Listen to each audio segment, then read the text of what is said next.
Hi friends, welcome to Aju cooking channel. வேப்ப மரம். இந்த வேப்ப மரத்தில் இதனால் பூமியில் உருவாச்சு. இது ஏன் இவ்வளவு கசப்புத்தன்மையுடைய மரமாக இருக்குது? இதனுடைய மரங்கள் வேர்கள்லேருந்து எல்லாமே ஏன் மருத்துவ குணமிக்கதாக இருக்குது? இந்த மரத்தை ஏன் மக்கள் பார்வதியினுடைய மறு அம்சமாக வழிபடுறாங்க? இந்த மரத்துக்கும் ஆடி மாதத்துக்கும் என்ன சம்பந்தம்? இது எல்லாத்துக்குமே ஒரே ஒரு தேர்வு தாங்க. அதாவது ஒரு கதை மூலமாக உங்களுக்கு விளக்க விரும்புகிறேன். ஆடி அப்படிங்கிற ஒரு பெண்மணி சிவனை தரிசிக்கிறதுக்காக பல முறை கைலாயம் போயிருப்பாங்க.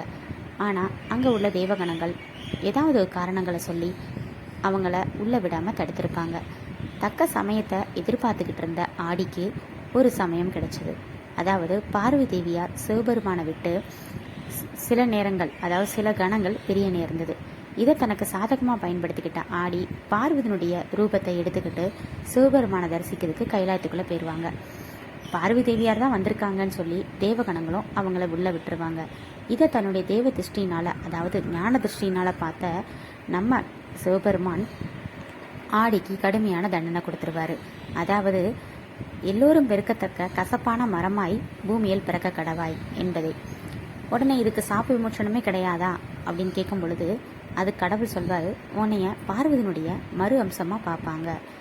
உன்னுடைய ஆடிங்கிற பெயரை தமிழ் மாதங்களில் 12 மாதங்களில் ஏதாவது ஒரு மாதத்துக்கு உன்னுடைய பெயரை சூட்டுவாங்க. உன்னை ஒரு கடவுளாக வழிபடுவாங்க. நீ மருத்துவ குணமிக்க நல்ல ஒரு மரமாய் பூமியில் பிறக்க கடவாய் அப்படின்னு சாபம் கொடுத்துருவாரு. சரி, நான் உங்களுடைய காலடியிலேயே இருந்துடுறேனே, இதுக்கு எதுக்கு நான் பூமிக்கு போகணும் அப்படின்னு கேட்பாரு. அதுக்கு கடவுள் சொல்வாங்க, நீ என்னை பார்க்கணும், என்கிட்ட பேசணும்னு தானே சொன்னியே தவிர என் கூட இருக்கணும் நீ சொல்லலை. அதனால் நீ பூமியிலே இரு. நீ என்னை பார்த்துட்ட, என்னை பேசிட்ட, இனிமேல் நீ பூமியில் தான் இருக்கணும் அப்படின்னு சொல்லிடுவாங்க. அதனால தான் வேப்ப மரத்துக்கு ஆயுசும் கூட, மருத்துவ குணமும் கூட, கசப்புத்தன்மையும் கூட. இந்த விளக்கம் உங்களுக்கு பிடிச்சிருந்ததுன்னா ஷேர் பண்ணுங்கள், லைக் பண்ணுங்கள், கமெண்ட் பண்ணுங்கள்.